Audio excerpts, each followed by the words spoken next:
Ketegangan antara Iran dan Amerika Serikat terus meningkat di tengah negosiasi terkait senjata nuklir. Kami akan diskusikan ini lebih dalam bersama dosen ilmu politik dari Universitas Udayana, Evata Filomen Boromeu Duarte. Pak Evata, selamat malam dengan Tifal, Pak. Apa kabar? Selamat malam, Mas Tifal. Kabar baik. Terima kasih sudah bergabung bersama kami. Sampai ada tenggat dari Presiden AS beri waktu 10 hari buat Iran. Bahkan yang terbaru, Trump bilang akan ada serangan terbatas. Kemudian ada aksi-aksi lain yang dilakukan atau direspon dari Iran. Menurut Anda, kalau dari cermatan secara sederhananya, ini memang masalahnya soal nuklir atau ada hal lain sebetulnya di antara konflik dua negara ini? Ya, baik. Ini merupakan suatu pertanyaan yang sangat kritis ya. Kita bisa melihat bahwa sebenarnya Amerika Serikat mencoba semaksimal mungkin untuk mengatur jalur negosiasi kali ini. Tetapi semuanya terjebak dalam security dilemma. Ini kalau boleh saya memberikan analogi seperti jebakan Tudides ya, saat dimana waktu itu terjadi perang yang dilakukan oleh pasukan Sparta dengan Athena. Nah, yang menghasilkan kedua belah pihak kalah total dalam perang 27 tahun. Nah, kita bisa melihat bahwa hari ini masalah perdamaian dan juga eskalasi militer itu 50-50. Nah, maka dari itu harapan besarnya dalam perundingan kedua yang katanya jauh lebih konstruktif ini sudah ada deal-deal transaksional yang diharapkan itu bisa memperbaiki keadaan hari ini. Tapi kalau melihat di diskusi atau perundingan kedua ini ternyata tidak semulus perundingan yang pertama, menurut Anda nih eskalasinya bakal makin meningkat lagi nggak nih kalau dari AS dan Iran sama-sama melancarkan aksi-aksinya masing-masing? Ya, kita bisa melihat bahwa opsi serangan terbatas kali ini sudah meningkat sampai 60%. Dan harapan agar negosiasi ini tetap transaksional, ya sambil jalan. Dan opsi perang secara total itu mungkin hanya 10%. Nah, sisanya akan ada upaya untuk melakukan negosiasi tingkat lanjut. Kita bisa melihat bahwa Iran sudah menyampaikan bahwa mereka saat ini sedang menyiapkan proposal untuk membahas kembali apa-apa saja poin-poin yang bisa disepakati. Tetapi untuk menghentikan pengayaan nuklir secara total tidak bisa. Nah, inilah yang menyebabkan Israel mengambil opsi unilateral. Dia akan bisa menyerang secara langsung Iran tanpa persetujuan Amerika. Tetapi ketika serangan itu terjadi, otomatis Amerika harus turut serta untuk melindungi kepentingan regional, dan ancaman dari Iran adalah perang secara regional. Seluruh pangkalan militer di wilayah Timur Tengah akan dibabat habis oleh Iran itu sendiri. Inilah yang menjadi security dilemma dan semuanya bisa mengalami kerugian besar dalam perang kali ini.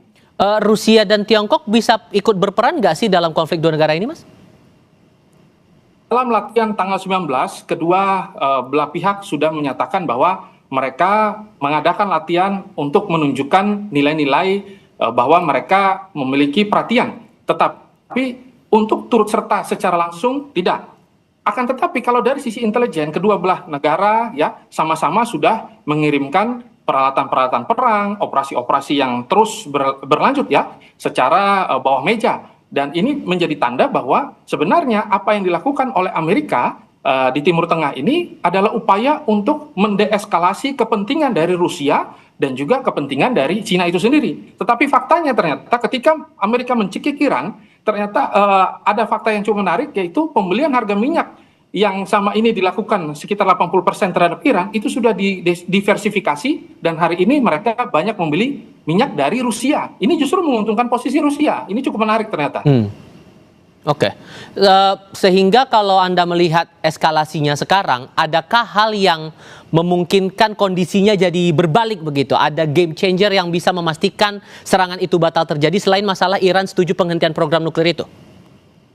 Ya. Satu-satunya yang dapat menghentikan Donald Trump adalah situasi politik dalam negerinya Amerika Serikat.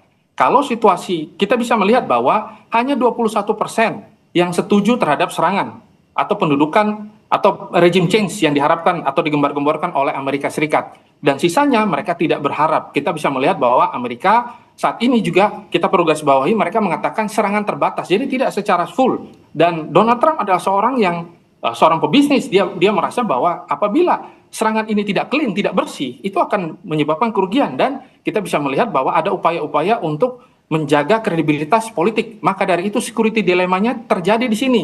Ketika Amerika pulang tanpa serangan, akan membuat wajah Amerika Serikat malu. ketika mereka melakukan serangan, terjadilah perang yang begitu merciki dan akhirnya menghancurkan seluruh pihak yang ada. Nah, inilah yang terjadi kalau saya lihat.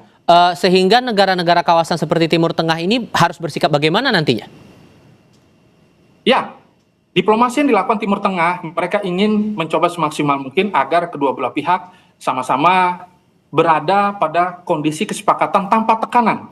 Tetapi nyatanya agak sedikit kesulitan karena kita bisa melihat Israel sudah tidak tahan. Israel mengatakan mereka akan menyerang secara mandiri. Amerika Serikat mencoba semaksimal mungkin untuk mengatur jalan diplomasi dan mereka berharap agar ada upaya untuk mendiskusikan dan juga mengatur perdagangan uranium yang selama ini sudah membuktikan bahwa Iran berada pada threshold uranium sampai 60% ya. Dan mereka berharap bahwa ini dikurangi.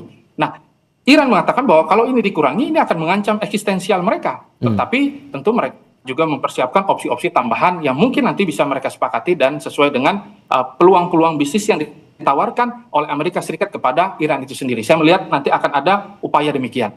Oke, terima kasih banyak Pak Fatah sudah berbagi perspektif bersama kami kali ini. Saya selalu ya Pak, selamat malam.